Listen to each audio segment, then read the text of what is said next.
ไปจ้าตอนนี้เขากลับมาหอดโรงพยาบาลแล้วพี่น้องเพิ่นเขียนภาษาลาวในนี้โรงพยาบาลมุกดาหารอินเตอร์อีหยังอ่านบ่เป็นเนชั่นแนล เลเซนแนว อ่านบ่เป็น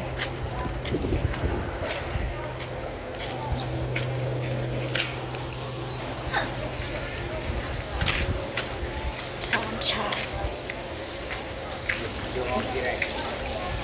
สันชาม ห้องยังเกาะสาวจะพากันขึ้นลิฟต์ กี่ไร่แล้วยังกี่วันปกติ บ้านนอกเขาในเมืองพี่น้อง ว้ายดิ เดี๋ยวได้คลายรูปนั้นป่ะ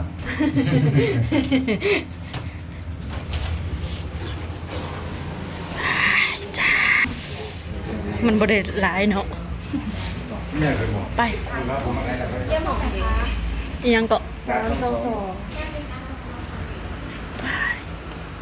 คือหลายคนแต่เฮานะ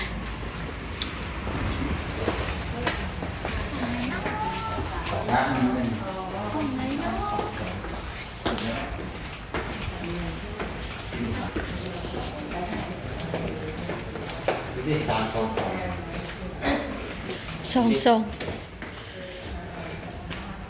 จ๊ะเอ๋จ๊ะเอ๋ เฮาคือหลายคนแท้ จ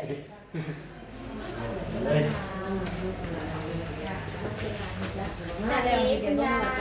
ยสุเห็ดอย่างมา คือหลายคนแท้ กี่ไร่แล้วก็อีกกี่ไร่ สุเห็ด ทำไมเราหลายคนจังเลย คนเงียบ ไป คุณยาย ใช่ไหมน่าจะเจ็บแล้วผ่าตัด เนี่ยกูเอาไว้กระจอยนะทำลาย อุ้ยกระจก เป็นโจทย์เป็นคนเรียนกับ ดูพี่เก่งเลยอยู่ เห็นกระจกในลิฟต์กัน มาถ่าย เรียกต่าง เขาต่างเลยจุดเปียกปุ๊บเขาต่างอะไรทำไงโกรธวันหน้า จะได้คุณ เอาไป ยาย ห้าเมื่อนะส่วน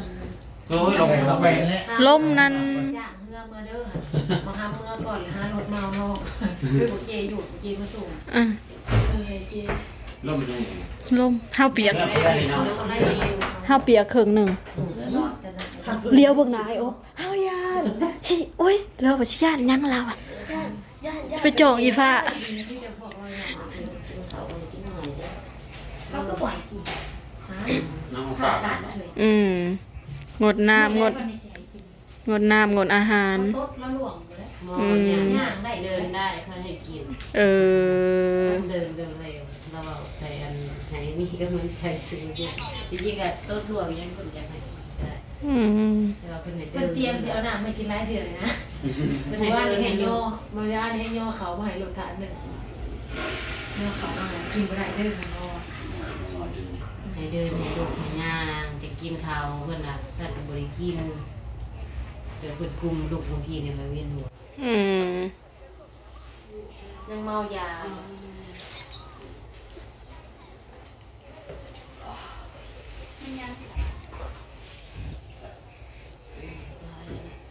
เสียห่อเลือดห่อเหนียว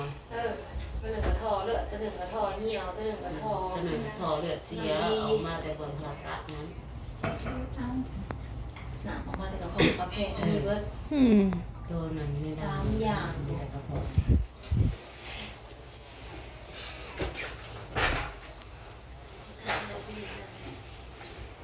นั่งเด้อไปไง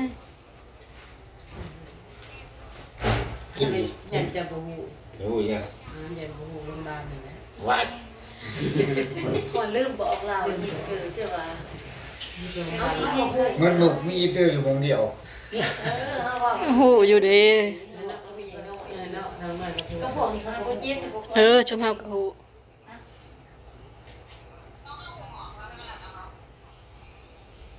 ก็พูดแล้วว่า เดี๋ยวเขาจะแจ้งมากกันนะคลินิกมันหมดตังค์นะ คิดว่าทางไป ส่งใบอะไรไพ่สะใบหอมใบเงินนะนี่ได้หาใบ ท ถามมาบอก ไอ้บางส่ง ถามขึ้นมาบอกลูก ไอ้บางแชทบอก เออ แล้วก็หมอเขาเจ้าก็ถามเขาก็ชี้มาบอก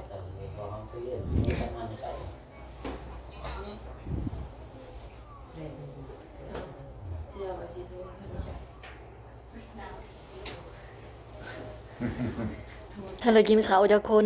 ยังไม่ได้กินข้าวเช้า อืม อาม่าอยู่วันอะไรเขา มันไปกินอยู่ลูกนี่แหละ เขาก็เรียกแก้วกระแดกก็มีติ๊บเขาก็มี ลงไปกินอยู่นู่นไปกินอยู่นี่ ถ้าไล่ได้อันเตี้ยมาบอก มัน แต่มาอัน คิดว่าสิใช้เอาขึ้นมาอยู่บ่เข้าไปแล้วก็สบู่ เจ้ามาผีบ่ สบู่อันนั้นสบู่นังกิ้ว อยู่ห้อง บ่ไหวโลดสบู่ ใส่ ชบูก็อยู่โลดบุญ 322 เป็นไผ สาม เอ้ยหน่อยอือ สัน สามสาม3 2 เลือก 322 ชุดขายกับชุดขาย ใช่ถึงมาสักเช้าไปเธอมา อยู่ทางขวาน่ะ ไปหน่อยก็มาเฮ้ยพี่ดิตั้งใจมีแม่ ไทยก็ 2แล้วหน่อย มาตรการไม่ใช่นอก สนุก ไทยไม่ใช่นอก สนุก มาห้องอะไรเลย สนุกเหมือนได้ กำลังใจแม่แก้ว หายไวๆกลับมาแข็งแรงไวๆจ้าคุณแม่ นาสนุนาสนุ บัดหมอลำมันบ่ได้ครับ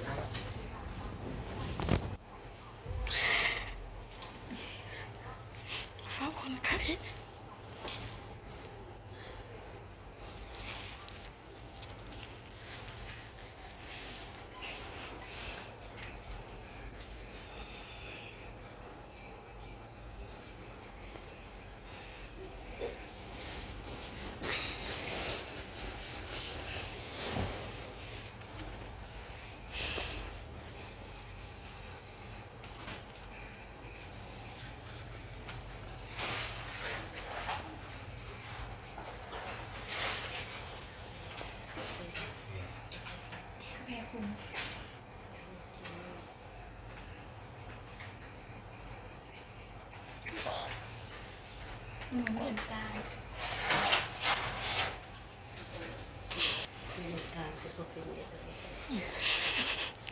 พวกมักหวานนี่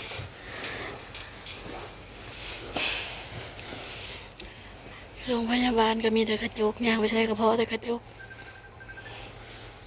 คนก็มักกระจกเนี่ยจังน้อยโย่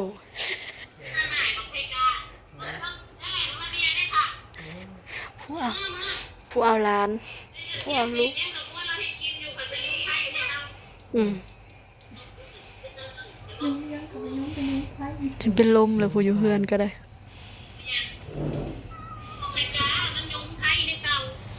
จะจมยังไม่เท่าอันนี้พี่น้องเลยอืม